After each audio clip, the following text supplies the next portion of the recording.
നമസ്കാരം. ലോകരാജ്യങ്ങളിൽ തന്നെ കേരളത്തിൽ മാത്രം അവശേഷിക്കുന്ന ഒന്നായി മാറുകയാണ് CPM. ഇത്തവണത്തെ ലോക്സഭാ തെരഞ്ഞെടുപ്പിന്റെ ഫലപ്രഖ്യാപനത്തോടെ ആ പ്രസ്താവനയും മാറ്റേണ്ടിയിരിക്കുന്ന സമയം അതിക്രമിച്ചിരിക്കുന്നു എന്ന് വ്യക്തമായി. ആലത്തൂരിൽ CPM സ്ഥാനാർത്ഥിയായിരുന്ന K രാധാകൃഷ്ണൻ ഇത്തവണ ജയിച്ചില്ലായിരുന്നുവെങ്കിൽ രാജ്യത്ത് തന്നെ വംശനാശം വന്ന പാർട്ടിയായി CPM-നെ പ്രഖ്യാപിക്കേണ്ടി വന്നേനെ. എന്നാൽ ജീവിച്ചിരിക്കുന്നവരല്ല, മറിച്ച് പണ്ട് രാജ്യത്തിനും ജനങ്ങൾക്കും വേണ്ടി പ്രവർത്തിച്ചിരുന്ന നല്ല കമ്മ്യൂണിസ്റ്റുകാർ ചെയ്തു വെച്ച നന്മയുടെ ഭാഗമായി മാത്രം പാർട്ടിയെ ഇല്ലാതാക്കാൻ സാധിക്കില്ല എന്ന രീതിയിൽ ഒരു സീറ്റെങ്കിലും ഉണ്ടാകട്ടെ എന്ന നിലയിൽ K രാധാകൃഷ്ണന് വോട്ട് ലഭിക്കുകയായിരുന്നു. ആലത്തൂരിൽ അദ്ദേഹം ജയിക്കുകയും ചെയ്തു.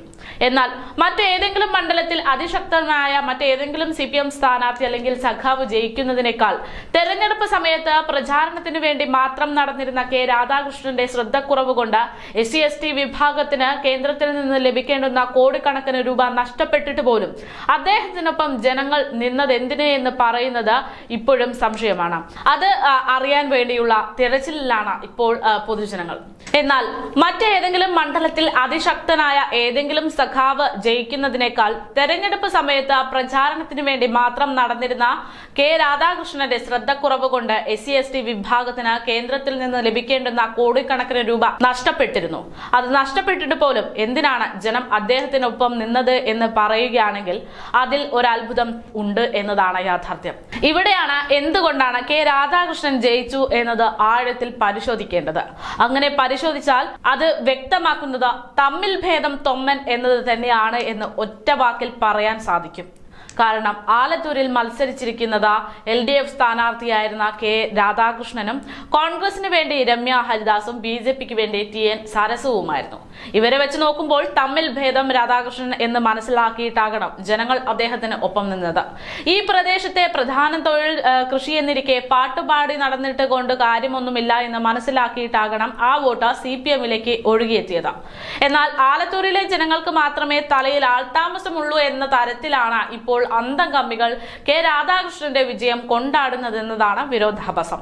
അതിന്റെ ഉത്തമ തെളിവായിട്ട് ലോക്സഭാ തെരഞ്ഞെടുപ്പിൽ മസാല ബോണ്ട് എഫക്റ്റിൽ പൊട്ടിപ്പാളീസായ സ്ഥാനാർത്ഥി തോമസ് ഐസക് പങ്കുവച്ചിരിക്കുന്ന രാധാകൃഷ്ണന് വേണ്ടിയുള്ള വിജയാശംസ കുറിപ്പ് ഇപ്പോൾ ശ്രദ്ധേയമാകുകയാണ്.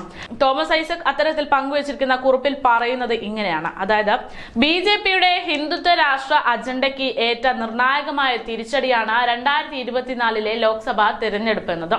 ഏറ്റവും വിഷലിപ്തമായ വർഗീയ ദുഷ്പ്രചാരണത്തെയും ഇലക്ഷൻ കമ്മീഷൻ അടക്കമുള്ള ഔദ്യോഗിക ഏജൻസികളുടെയും ദുരുപയോഗത്തെയും നഗ്നമായ ഭീഷണികളെയും അതിജീവിച്ചുകൊണ്ട് ഇന്ത്യയിലെ ജനങ്ങൾ വിധി എഴുതിയിരിക്കുകയാണ്. BJPയുടെ 400 സീറ്റ് ഒരു ദിവാസ്വപ്നമായി മാറ്റിയിരിക്കുന്നു. BJPക്ക് ഒറ്റയ്ക്ക് ഭൂരിപക്ഷം ലഭിക്കില്ല. NDAക്ക് ഭൂരിപക്ഷം ഉണ്ടാകുമോ എന്നത് കാത്തിരുന്ന് കാണണം. സംഘപരിവാർ അജയ്യമാണെന്ന ധാരണ തെരഞ്ഞെടുപ്പ് പൊളിച്ചിരിക്കുകയാണ്. വർഗീയ ശക്തികൾക്കെതിരെ തുടർന്നുള്ള പോരാട്ടങ്ങൾക്കും ആത്മവിശ്വാസം തെരഞ്ഞെടുപ്പ് ഫലം നൽകുന്നുണ്ട്. കേരളത്തിൽ LDF-ഉം UDF-ഉം ഇന്ത്യ മുന്നണിയെ പിന്തുണയ്ക്കുന്ന ശക്തികളാണ്. എന്നാൽ UDF-നെ കേരളത്തിൽ നിന്നും ജനങ്ങൾ മുഖ്യമായി തിരഞ്ഞെടുത്തുകൊണ്ടിരിക്കുന്നു. BJPക്ക് ഒരു സീറ്റ് കേരളത്തിൽ നിന്നും ജയിക്കാനായതും അവരുടെ വോട്ടിംഗ് ശതമാനം ഉയർന്നതുമെല്ലാം ജനാധിപത്യ വിശ്വാസികളും ആശങ്കപ്പെടേണ്ട കാര്യമാണ്. LDF-ന് ഉണ്ടായിട്ടുള്ള ഈ സംസ്ഥാന വ്യാപകമായ തിരിച്ചടിയുടെ കാരണങ്ങൾ മുന്നണി പരിശോധിച്ച് ആവശ്യമായ തിരുത്തലുകൾ വരുത്തും. പത്തനംതിട്ടയിൽ പോൾ ചെയ്ത വോട്ടിംഗ് ശതമാനവും കുറഞ്ഞിട്ട് UDF കൂടുതൽ ഭൂരിപക്ഷത്തോടെ ജയിച്ച സാഹചര്യം. കഴിഞ്ഞ നിയമസഭാ തെരഞ്ഞെടുപ്പിൽ 2019 ലോക്സഭാ തെരഞ്ഞെടുപ്പിൽ BJPയുടെ വോട്ടിംഗ് ശതമാനം കുറയുകയുണ്ടായിട്ടുണ്ട്. ഇത്തവണത്തെ തിരഞ്ഞെടുപ്പിൽ BJPയുടെ വോട്ടിംഗ് ശതമാനം വീണ്ടും ഉയർന്നു. എന്നാൽ 2019-നേക്കാൾ 3% കുറവാണ്. ജനവിധി വിനയത്തോടെ സ്വീകരിക്കുന്നു. എനിക്ക് വേണ്ടി കഴിഞ്ഞ 3 മാസത്തോളം പ്രവർത്തിച്ച പത്തനംതിട്ട ജില്ലയിലെ ഇടതുപക്ഷ ജനാധിപത്യ മുന്നണി പ്രവർത്തകരോടും നേതാക്കന്മാരോടും വോട്ടർമാരോടും നന്ദി പറയുന്നു. MP ആയില്ലെങ്കിലും മൈഗ്രേഷൻ കോൺക്ലേവ് വഴി ഏറ്റെടുത്തിട്ടുള്ള വികസന പ്രവർത്തനങ്ങൾ മുന്നോട്ട് കൊണ്ടുപോകുന്നതിനായി തുടർന്നും ഇവിടെ പ്രവർത്തനങ്ങളിൽ പങ്കാളിയായി തുടരുമെന്ന് അദ്ദേഹം അറിയിക്കുന്നു. തെരഞ്ഞെടുപ്പിൽ ജയിച്ച ശ്രീ ആന്റണിക്ക് അഭിനന്ദനങ്ങൾ നേരുന്നു. ആലത്തൂർ മണ്ഡലത്തിൽ നിന്നും വിജയിച്ച സ്ഥാനാർത്ഥി K രാധാകൃഷ്ണന് അഭിവാദ്യങ്ങൾ.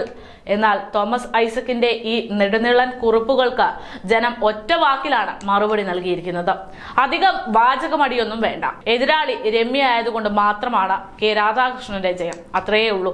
ആ മറുപടിയിലൂടെ തമ്മിൽ ഭേദം തൊമ്മൻ എന്ന അടിസ്ഥാനത്തിലാണ് K രാധാകൃഷ്ണന് ഇത്തവണ വോട്ട് ലഭിച്ചതും ജയിച്ചതുമെന്ന്.